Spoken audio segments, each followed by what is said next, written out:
Dans les discussions sur le conflit israélo-palestinien, on parle souvent de sécurité, de religion et de politique. Pourtant, un facteur clé reste sous-estimé, la démographie. C'est ce qu'a montré le géopolitologue Bruno Tertrais, directeur adjoint à la Fondation pour la recherche stratégique, lors d'une conférence à l'Institut Diderot sur le choc démographique mondial. Israël, contrairement à la plupart des pays développés, connaît une croissance démographique soutenue.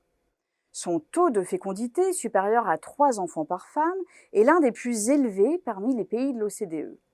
Cette vitalité démographique s'explique en grande partie par les communautés religieuses, notamment les Haredim, les ultra-orthodoxes, dont le taux de natalité dépasse largement la moyenne nationale.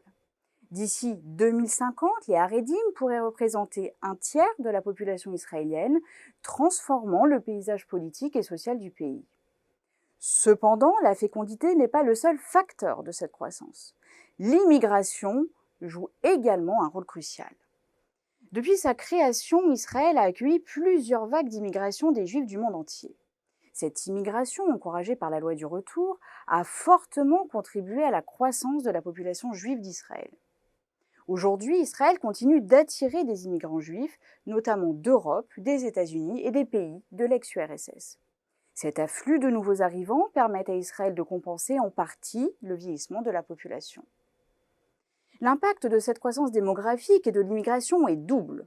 Sur le plan interne, elle offre à Israël un avantage stratégique en termes de population active, de renouvellement des forces vives et de cohésion nationale, même si l'intégration des différentes communautés peut être complexe. Sur le plan régional, Israël bénéficie d'un rapport de force démographique favorable par rapport à ses voisins arabes, dont les taux de fécondité ont commencé à baisser. La population israélienne pourrait atteindre 12 millions d'habitants en 2050, contre un peu moins de 10 millions en 2024, renforçant la position d'Israël dans un Proche-Orient en mutation. Du côté palestinien, la démographie reste un enjeu crucial. La population des territoires palestiniens continue de croître rapidement, même si le taux de fécondité a légèrement diminué ces dernières années. Cela accentue la pression sur les ressources, les infrastructures et le territoire, aggravant ainsi les tensions. Comme le souligne Tertrais, la démographie palestinienne est un élément central des négociations et complique la mise en œuvre d'une solution à 2 États.